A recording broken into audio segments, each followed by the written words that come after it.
საინფორმაციო გამოშვებით პირდაპირ ეთერს საჭირის რადიო საინფორმაციო სამსახური უბრუნდება. სტუდიაშია გურან და დოლიძე, გამარჯობა. გამოსახლების პროცესების შეჩერება და გრძელვადიანი დაბალპროცენტიანი სესხების გაცემა მოთხოვნები უცვლელია. ჰიპოთეკით დაზარალებულმა მოსახლეობამ აქცია გამართა. აქციის ერთ-ერთი მონაწილის ნანი შარაშიძის განცხადებით, მიუხედავად არაერთი თხოვნისა, გამოსახლების პროცესი მაინც გრძელდება. დაზარალებულმა მოქალაქეებმა დღეს ქალაქის მერთან გასაუბრება მოახერხეს. გიორგი ერმაკოვი ამბობს, რომ საკითხი მის კომპეტენციაში არ შედის და პრობლემის მოგვარებასთან დაკავშირებით მთავრობა მუშაობს.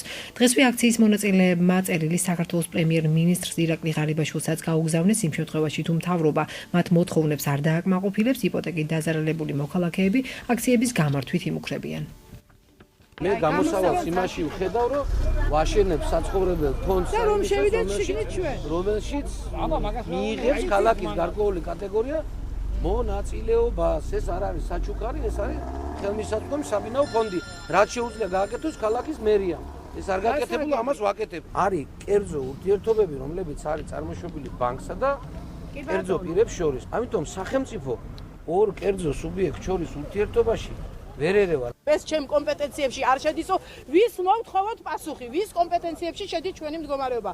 ადრე შედიოდა, მათი არჩევნების დროს გვაჩერებდნენ, გამოსახლება ჩერდებოდა, ეხლა რატო არ ჩერდება, გეკითხებით. რატომ არ უნდა განიხილონ ჩვენი საკითხიც, რაც რო დაგვპირდნენ. ვითხოვთ გრძელვადიან დაბალპროცენტიან სესხს და არა ჩუქებას. ჩვენ გვინდა მედიატორობა, ჩვენ გინდა შუამდგომლობა ბანკებთან. თუ კი არ წამოვიდნენ ჩვენ პირობაზე, აი სიტყვას გაძლევთ, ყველა ვინც ვართ, ვინც ამ პრობლემებში ვართ, აჭარა კერა საქართველოს დაგვიდგება გვერდში, აჯანყებას მოვაწყებთ, გადავაგდებთ მთავრობას, რაფერც მოვიდა ის.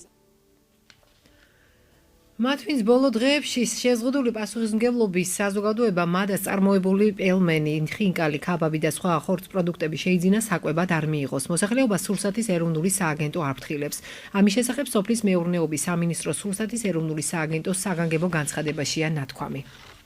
ქალაქის მერი პიერ ბათუმის დემონტაჟის საკითხს გამოეხმაურა. გიორგი ერმაკოვი ამბობს, რომ ობიექტი პროექტის გარეშე წინამთავრობის პირობებში უკანონოდ აიგო. მერის განცხადებით, თუ მეპატრონეები მშენებლობის შესაბამის დოკუმენტაციას ვერ წარადგენენ, აღნიშნულ ობიექტს დემონტაჟი ემუქრება. გიორგი ერმაკოვის თქმით, ქალაქის ტერიტორიაზე არსებული სამშენებლო ობიექტები კანონის დაცვით უნდა აშენდეს. ყველა კანონის მიერი პროცედურა, რომელიც იყო გასატარებელი, ქალაქის ადმინისტრაციამ გაატარა, ეს არის დაწყებული ჯარიმებით, ეს არის დაწყებული მიმართვით აღსრულების ეროვნული ბიუროსათვის. დარჩენილი პროცედურები კანონით არის განსახორციელებელი, ანუ ქალაქ ბათუმის მერიამ ყველა კანონიერი პროცედურა, რომელიც იყო განსაზღვრული მოქმედი კანონმდებლობით, გაატარა და ჩაატარა. ჩვენ არ გვაქვს პროექტი ამის გულისთვის მოხდა მიღება გადაწყვეტილების დაჯარიმების თაობაზე, არაერთხელ გაფრთხილების შემდეგ, ეს იყო ორი ეტაპი საჯარიმო სანქციების და ამის შემდეგ ჩვენ ჩვეულებრივად მივწერეთ წერილი აღსრულების ეროვნულ ბიუროს ამ შენობის დემონტაჟის შესახებ. ეს იყო წინა ხელისუფლების დროს პროექტის გარეშე აშენებული შენობა, რომელზეც ჩვენ კომპანიამ მოგვმართა და გთხოვა, რომ დაგვეკანონებინა, ანუ გარკვეული პროცედურები ჩაგვეტარებინა. ჩვენ ჩავთვალეთ საჭიროდ, რომ ეს პროცედურები ვერ გატარდება, როდესაც იქნება წარმოდგენილი შესაბამის დოკუმენტაცია ეკედან და კანონის ყველა ნორმა იქნება დაცული, ამ შემთხვევაში ის შეიძლება იყოს მოყვანილი კანონთან შესაბამისობაში. გამოწვევა მიღებულია, ამბობენ ნაციონალური მოძრაობის ოფისში და სტიქიის შემსწავლელი კომისია შექმნეს. ინფორმაცია ბრიფინგზე გაახმოვანეს საკრებულოს წევრის ჯუმბერ კახეძის განცხადებით, აჭარის მთავრობის თავმჯდომარის ინიციატივას ეხმაურებიან და დაზარალებული მოქალაქეების ზარებსა და განცხადებებს პარტიის ოფისში ელოდებიან, რომლის შემდეგ ინფორმაციას უკვე მთავრობას გადაუგზავნიან. ნაციონალური მოძრაობის წევრები აცხადებენ, რომ სტიქიით დაზარალებული ოჯახების დიდი ნაწილი კომისიას ამ დრომდე არ შეუმოწმებია. ჩვენ შევქმნით ნაციონალურ მოძრაობაში კომისია, რომელიც იმუშავებს ფაქტურად 24 საათის განმავლობაში და რამდენიმე დღეში საკრებულოს წევრები დავდებთ სიას იმ მოქალაქეებისა, ვინც დაზარავდა და ვისაც ვერ მიწვა ხელისუფლების თვალი. ჩვენი ოფისი იმყოფება მემედ აბაშიძის 44 ნომერში, ტელეფონი 27 06 33 ცხელი ხაზი იმუშავებს 24 საათის რეჟიმში. აჭარის მთავრობის თავმჯდომარე მარჩილ ხაბაძემ ნაციონალური მოძრაობის წევრებს განცხადებების გაკეთების ნაცვლად პროცესში ჩართვა გუშინ შესთავაზა. სტიქიის დაზარალებული მოსახლეობის კომპენსირებასა და კომისიის მუშაობაზე განცხადება საქართველოს პარლამენტში ბათუმის მაჟორიტარმა დეპუტატმაც გააკეთა. მურმან დუმბაძე ადგილობრივ და ცენტრალურ ხელისუფლებებს სტიქიის დაზარალებული მოსახლეობის დროული და ქმედითი დახმარებისაკენ მოუწოდებს. დუმბაძის განცხადებით ხელისუფლების წარმომადგენლებმა სტიქიის დღეებში ზარალის დათვლა დაიწყეს, შემდეგ კი მოსახლეობას აღარავინ გამოხმაურებია. მურმან დუმბაძე შესაბამის სამსახურებს თხოვს მოახლოებული ზამთრის გათვალისწინებით დროულად გასცენ დაპირებული კომპენსაციები და დამეწყრილი ოჯახების უსაფრთხო ადგილებში განსახლებისთვის იზრუნოს. მე უამრავი ზარი შემომდის მოქალაქეებისგან, რომ რაღაც ზარალის დაცვა ნამდვილად აღწევს, მთავრობა ნამდვილად მივიდა, რაღაც პრევენციული ღონისძიებებიც გააკეთა იმისათვის, რომ ასე ვთქვათ, სხერფლი არ ყოფილიყო მოწმადლობა, რომ სხერფლის გარეშე დასულდა ეს სტიქიის შემოტევა, მაგრამ რამდენადაც ჩემთვის ხდება ცნობილი და მოსახლეობა მაცნობებს, არავითარი ზარალის კომპენსაციაზე ლაპარაკი არ არისა და ადგილმონაცვლეობა მნიშვნელოვანია, იმიტომ რომ ზამთარი ერთ-ერთი ახლა თოვლი დაიდება აჭარაში და ის სახლები, რომელიც არის დამეწყრილი და უკვე დამეწყრილ ზონაში მოხდნენ, ამათ აუცილებლად რაღაც მონაცვლეობა უნდა გაუკეთოთ და უფრო ეფექტურად და უფრო ენერგიულად იმუშაოს ადგილობრივი მთავრობა, თუმცა ადგილობრივი მთავრობისა და აჭარის ბიუჯეტი ამას ვერ გაწიდება, არის სპეციალური თანხების სპეციალური სახსრები, მას ქვია სარეზერვო ფონდი, საქართველოს ცენტრალურმა ხელისუფლებამ და მთავრობამ სარეზერვო ფონდებიდან უნდა გამოყოს თანხები. სტიქიის შედეგად დაზარალებული მოსახლეობის კომპენსაციებთან დაკავშირებით მურმან დუმბაძის მიერ გაკეთებულ განცხადებას აჭარის მთავრობის აპარატის ადმინისტრაციულ ორგანოებთან ურთიერთობის დეპარტამენტის უფროსი გამოეხმაურა. ზაზა შაშიკაძის განცხადებით ზარალის დათვლის პროცესი ჯერ არ დასრულებულა.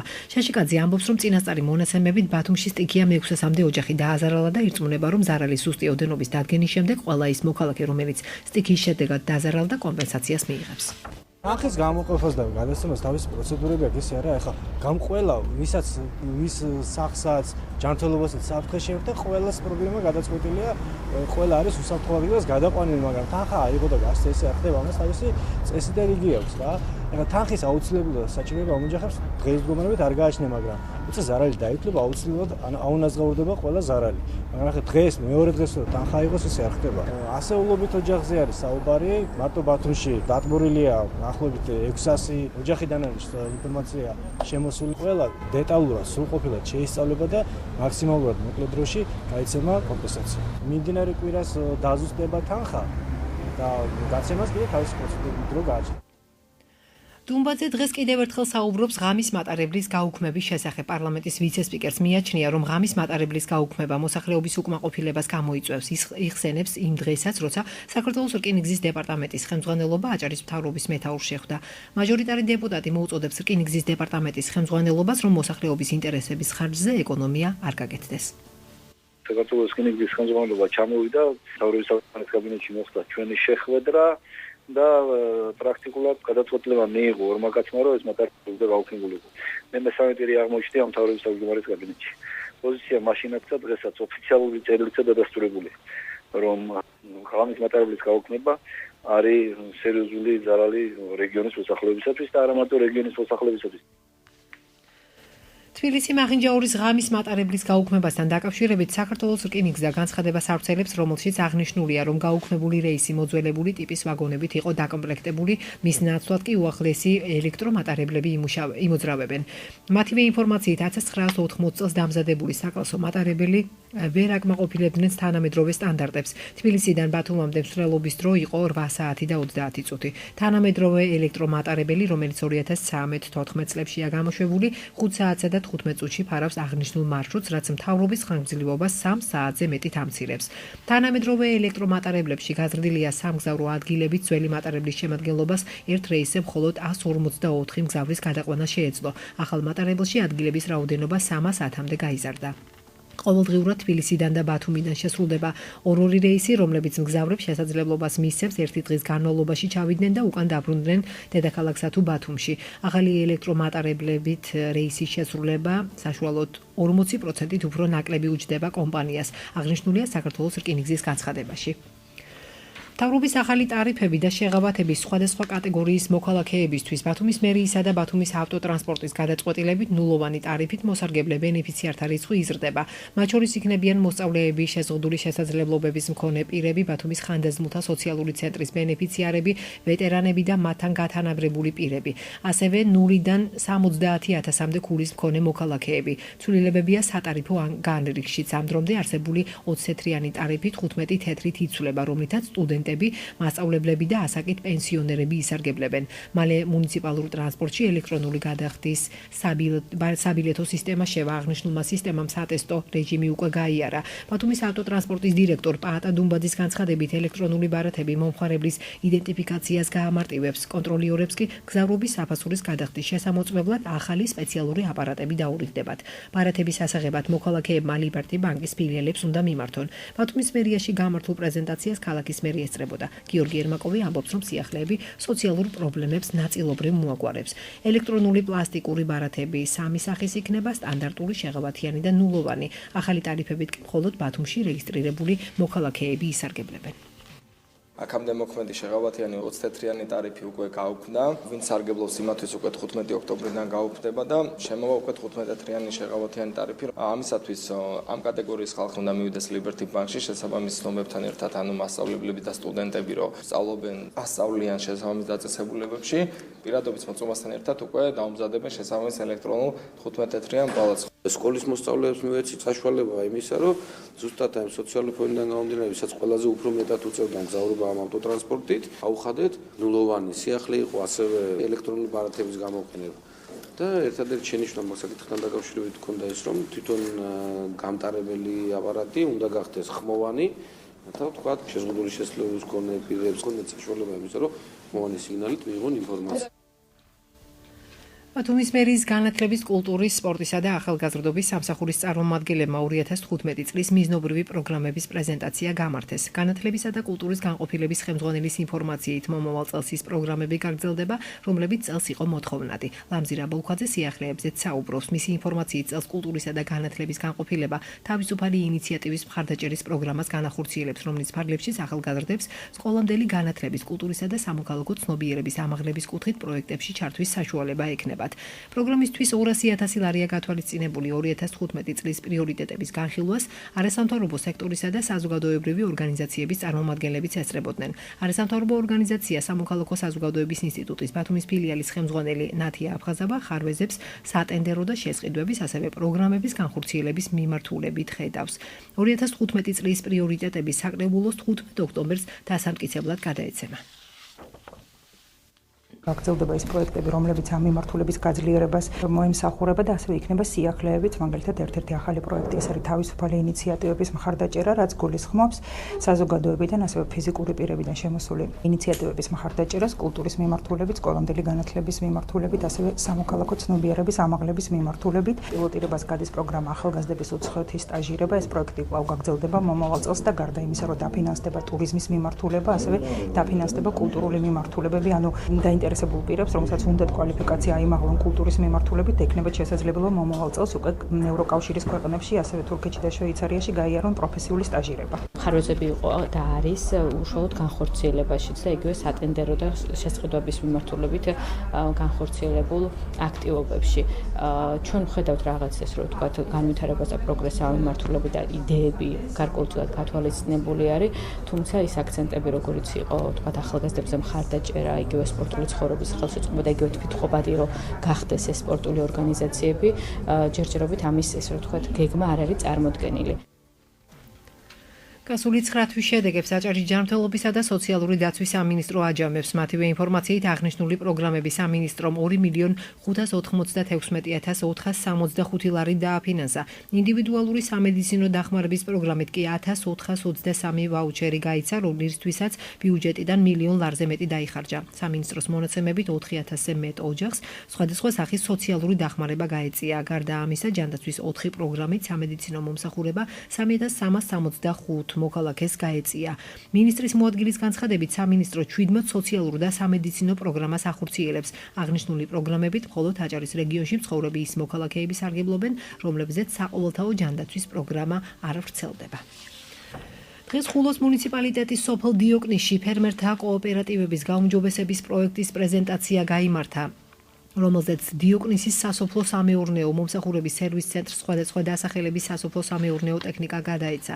პროექტი გრასრუტებისა და ადამიანთა უსაფრთხოების პროგრამის ფარგლებში და იაპონიის მთავრობის დაფინანსებით ხორციელდება. ის მიზნად ისახავს მოსახლეობის ყოფის გაუმჯობესებას და სასოფლო-სამეურნეო დანიშნულების თანამედროვე მექანიზაციით უზრუნველყოფას.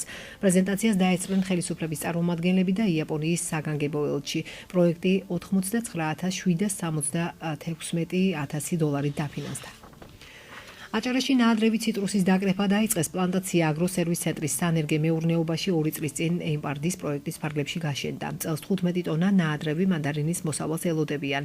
მეურნეობაში 5,000 ძირი ციტრუსოვანია. იაპონური, თურქული და ესპანური ჯიშის მანდარინი ტრადიციული ჯიშებისგან განსხვავებით ნაყოფს ერთი თვით ადრე იძლევა.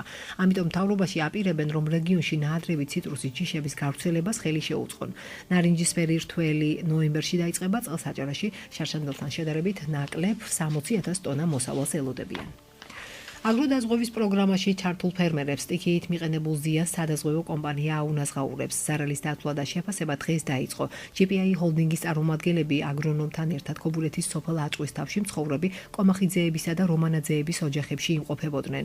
ფერმერებმა 3 ტონა მანდარინის სექტემბრის ბოლოს დააზღვიეს. ექსპერტმა დაზიანებული ციტრუსი დაათვალიერა და დასკვნა რამდენიმე დღეში გახდება ცნობილი. აგროდაზღვევის სახელმწიფო პროგრამაში ფერმერი 1 ტონა მანდარინის სტიქიური მოვლენებისგან დასაზღვევად 2 ლარსა და 40 თეთრს იხდის. აგროდაზღვევის მოქმედების ვადა 10 დეკემბრამდეა.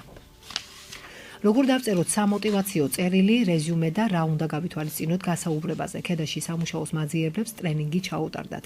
ერთხიან სემინარს 35 მსურველი დაესწრო. აჭარის დასაქმების სააგენტოს ორგანიზებით მსგავსი ტრენინგი უკვე ჩატარდა ხულოსა და ბათუმში. თვის ბოლომდე კი მსურველებს სემინარზე დასწრების საშუალება ქობულეთში, ხელვაჩაუსა და შუახევშიც ექნებათ. 3,000-ზე მეტი დევნილი ოჯახი 200 ლარის ოდენობით ერთჯერად დახმარებას მიიღებს. ოზარ სუბარის განმარტებით 23,000-ზე მეტი დევნილი ოჯახი, რომელთაც სოციალურად დაუცველთა ბაზაში 70,000 ქულაზე ნაკლები აქვთ, ამჯერად დახმარებას მიიღებს. მათ შეეძლებათ ეს თანხა 1 ნოემბრიდან 1 მარტის ჩათვლით დენისა და გაზის გადასახადისთვის გამოიყენონ. მისივე თქმით, ამ მიზნით ბიუჯეტიდან 4,5 მილიონი ლარი გამოიყოფა.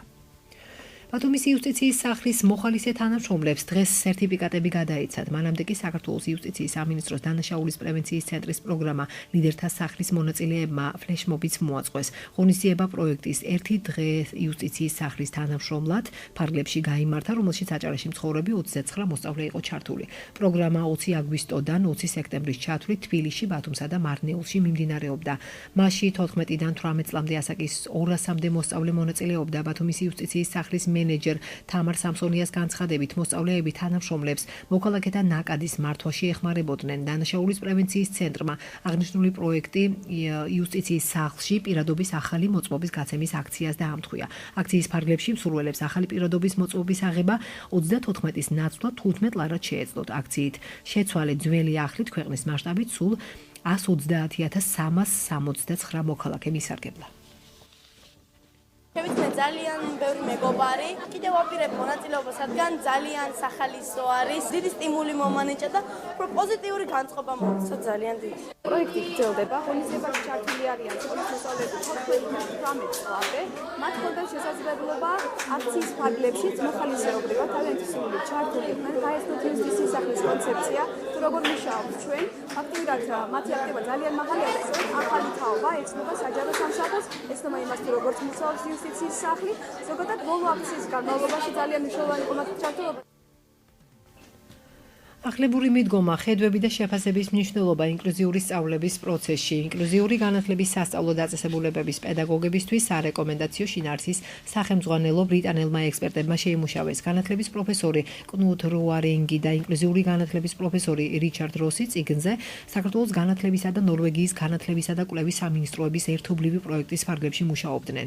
საქართველოს პრეზენტაცია ავტორებმა დღეს ბათუმის შოთა რუსთაველის უნივერსიტეტში შეკრებილი სხვადასხვა უმაღლესი სასწავლებლის წარმომადგენლებისთვის გამართეს. მალე შუახევის მუნიციპალიტეტს კიდევ ერთი მართლმადიდებლური ტაძარი შეემატება. სულთმოფენობის სახელობის ეკლესიის საძირკველი დღეს დაბა შუახევის ცენტრში აკურთხეს.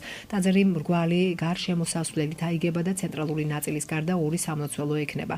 პირველი თურქთაგან მოკლული დედათა და მამათა წმიდათა მოწამეთა, მეორე კი სულთმოფენობის სახელობის ეკლესიის მშენებლები და მრევლის ხალთის მთავარ ეპისკოპოსმა მეუფე სპირიდონმა დალოცა. მეუფე სპირიდონის მოღვაწეობისას ეპარქიაში მეოთხე ტაძარი აიგო. ტაძრის მშენებლობა დაგეგმილია სოფელ ფურტიოშიც.